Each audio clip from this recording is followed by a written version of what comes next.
Premier point presse du candidat Piolle pour sa réélection. L'actuel maire de Grenoble est revenu sur l'actualité et le retour d'Alain Carignon au conseil municipal.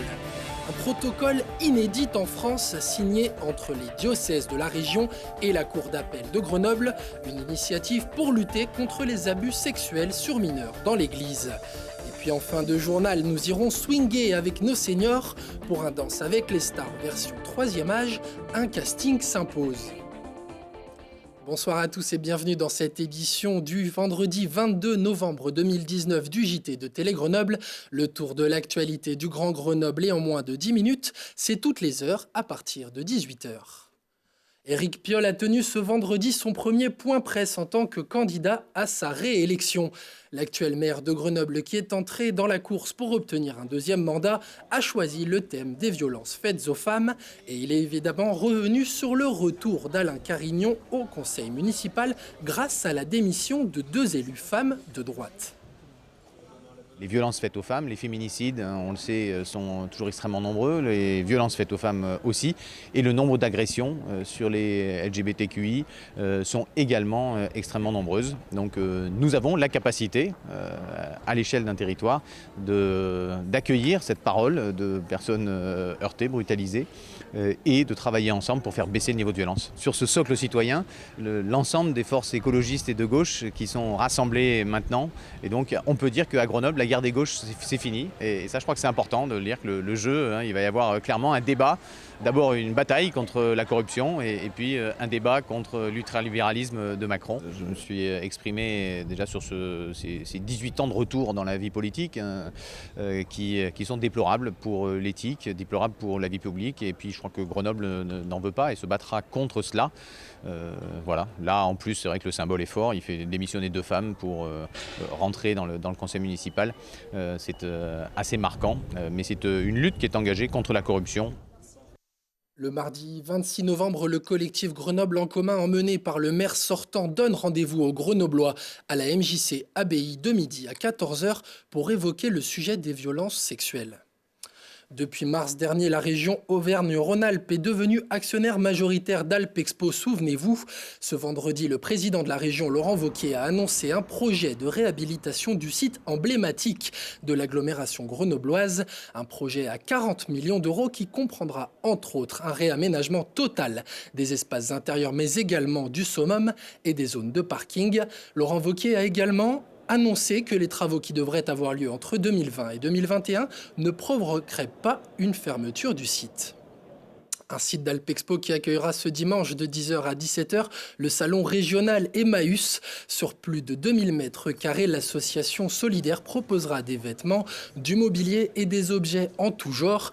17 groupes au total de la région seront présents et moins 20% seront appliqués lors des ventes pour les étudiants sur présentation de leur carte.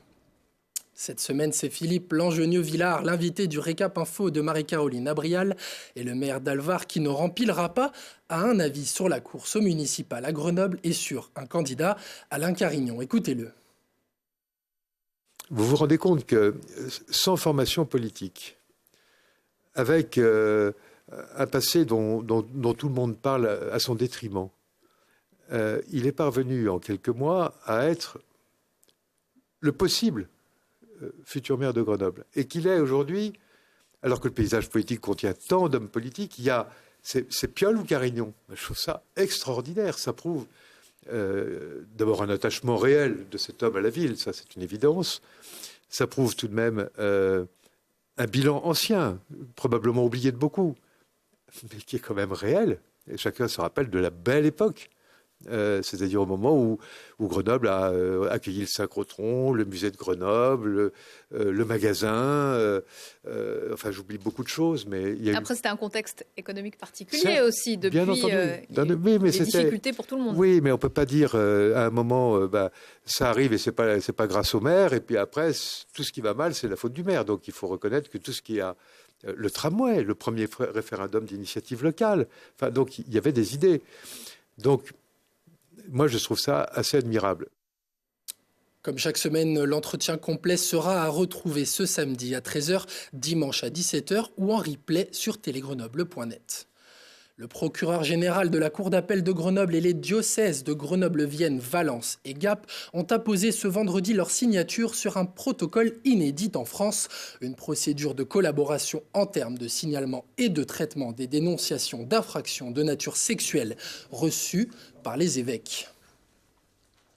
Nous avons souhaité formaliser par ce protocole les relations entre les procureurs et les évêques lorsque les évêques sont saisis de révélations d'abus sexuels commis par des personnes de la communauté catholique religieuse. Ça contribue, si vous voulez, à clarifier nos fonctionnements et pour nous, à nous donner les moyens de réagir rapidement si nous avons connaissance d'abus sexuels sur mineurs ou sur personnes vulnérables, de réagir assez vite et puis d'avoir un retour de la justice, du procureur, pour savoir si l'affaire est suivie, si elle est traitée. Je pense que c'est vraiment au service d'un meilleur fonctionnement et donc de la protection des victimes. Et je pense que ça contribue à ce travail que les évêques de France veulent faire, un travail de vérité, de clarification et de tolérance zéro, pour que, comme le disait le pape, l'Église redevienne une maison sûre.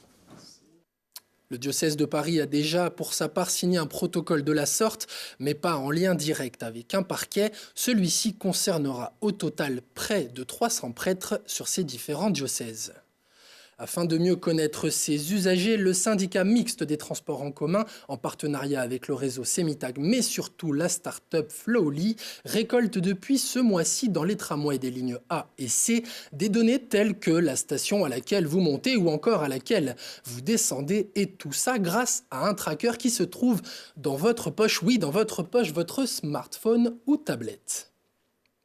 On a mis en place un dispositif qui est en fait une expérimentation qui s'appelle Flowly. Ce sont des capteurs qui sont installés à l'intérieur des tramways.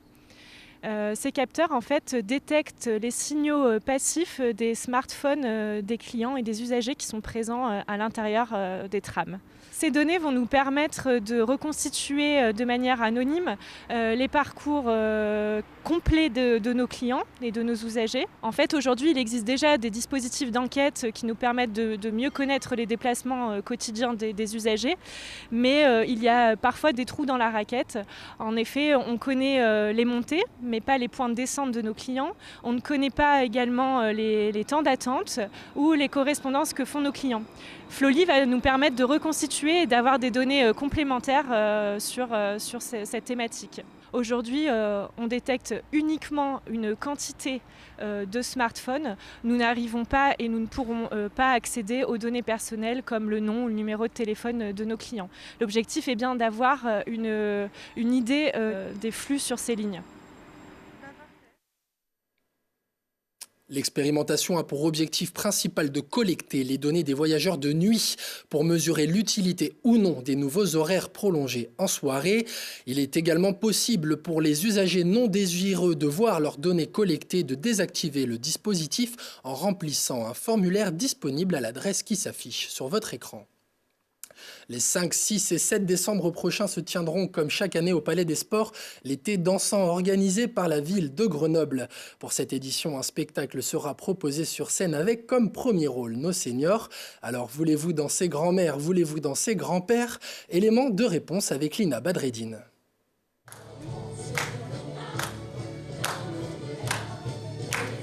Les seniors sont venus participer à un casting pas comme les autres. Ils sont candidats pour danser sur scène lors d'un numéro de cabaret à l'occasion du thé dansant. La seule condition pour prendre part à cette audition artistique, avoir au moins 65 ans. Écoutez, j'ai voulu tenter parce que c'est la première fois que je fais ça et que toutes les autres années, je suis bénévole au thé dansant. C'est participer à quelque chose qu'on n'a pas du tout l'habitude de faire. C'est génial, c'est génial. Nous les anciens, qu'on soit vraiment vif ou un peu moins, c'est vraiment abordable pour tout le monde. Et ça, c'est génial, c'est génial. Alors au départ, j'étais venue pour voir. En fait, j'ai essayé, c'est vraiment sympa. Je pense qu'on va passer un bon moment. Normalement, j'étais bénévole pour m'occuper du thé dansant. Mais finalement, voilà, je vais faire le casting, c'est bien.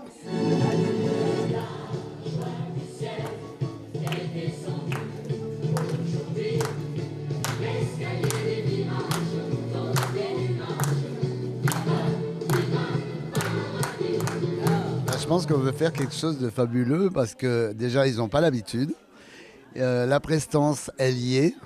Je pense que ça va vraiment leur plaire et on risque de faire quelque chose d'extraordinaire. Vraiment.